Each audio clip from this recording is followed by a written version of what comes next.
বন্ধুরা নমস্কার।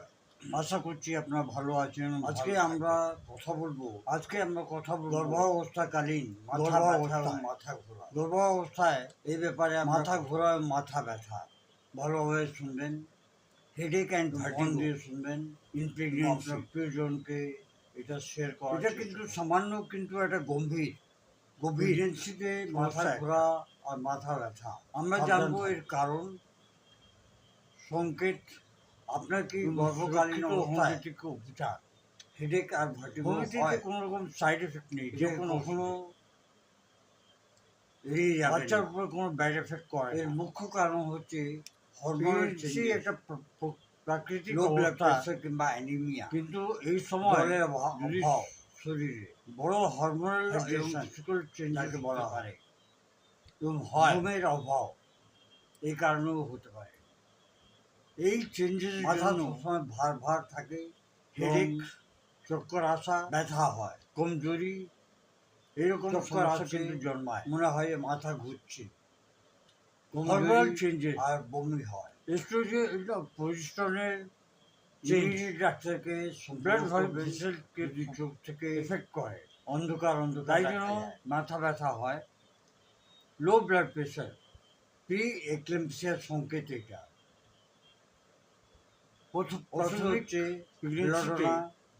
হঠাৎ তেজ ব্যথা, ব্লাড প্রেশার কিন্তু কম হয়ে যায়, সেই কারণে আবার চক্কর আসে।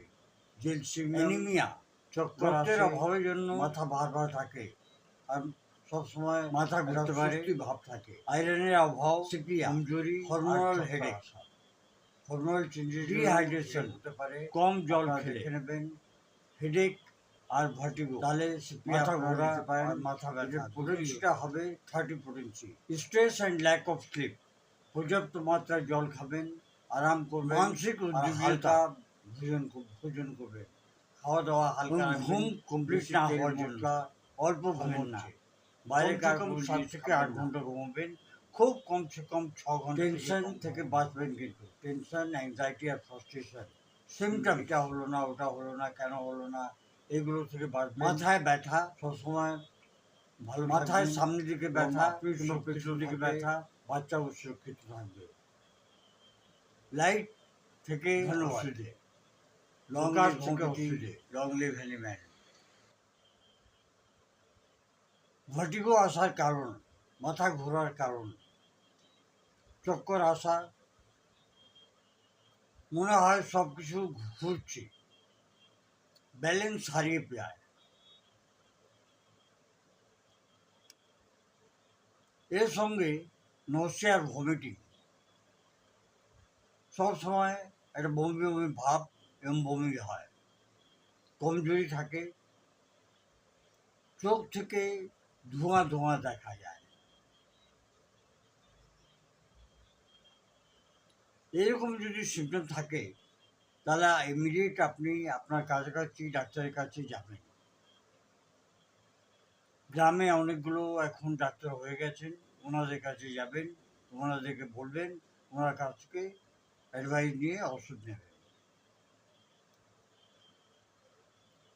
খুব যদি ব্যথা হয়, চোখের সামনে যদি অন্ধকার হয়ে যায়, হাতে এবং পায়ে যদি ফুলে যায়, ব্লাড প্রেশার যদি হাই হয়ে যায়,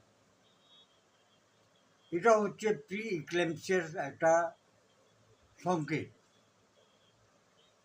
যেটা মা এবং বাচ্চা দুজনকেই এফেক্ট করতে পারে। হোমিওপ্যাথিক ম্যানেজমেন্ট, বেলোডোনা, হঠাৎ তেজ ব্যথা, থ্রবিং হেডেক, চেহারা লাল হয়ে যায় এবং গরম হয়ে যায়।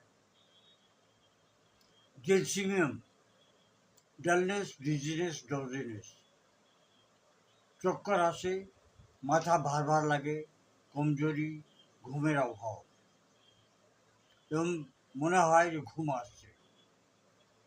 ককুলাস ইন্ডিকাস, চক্করের সঙ্গে বমি ভাব, কোথাও গেলে বাসে টাসে অসুবিধা হয়। সিপিয়া, হরমোনাল হেডেক, ইরিটেবিলিটি, আর কমজোরি থাকে। নেক্সট ভূমিকা, স্ট্রেসের সঙ্গে হেডেক, অ্যাসিডিটি থাকে এবং অ্যাসিডিটির সঙ্গে এই ওষুধগুলো থাকে। ডায়রিয়া এলবা, হাঁটলেই ওষুধে পায়, আরাম করলে আরাম পাওয়া যায়। সবসময় মনে রাখবেন, প্রেগনেন্সিতে কিন্তু সেলফ মেডিকেশন কখনো করবেন না, এটা ঘাতক হতে পারে। সবসময় ডাক্তারের কাছে গিয়ে অ্যাডভাইস দেবেন এবং ওনার কাছ থেকে অ্যাডভাইস নিয়ে যা ওষুধ দেবেন সেটা আপনারা খাওয়ার চেষ্টা করবেন। কিছু লাইফস্টাইল ম্যানেজমেন্ট কী কী করতে হবে আপনাকে। জল বেশি করে খাবেন, খাওয়া দাওয়ার সময় একটা স্থির করে দেবেন যে আপনাকে 12টার সময় খেতে হবে, রাত্রিবেলা 8টার মধ্যে খেতে হবে। আয়রন আর ক্যালসিয়াম বেশি করে খাবেন, পর্যাপ্ত ঘুম নেবেন, হঠাৎ দাঁড়াবেন না, এটাতে মাথা ঘোরার ভয় থাকে। সকালবেলার দিকে তাড়াতাড়ি উঠবেন, প্রাণায়াম করবেন এবং হালকা এক্সারসাইজ করবেন, যাতে আপনার মাসলগুলো রিল্যাক্স থাকে। বন্ধুরা,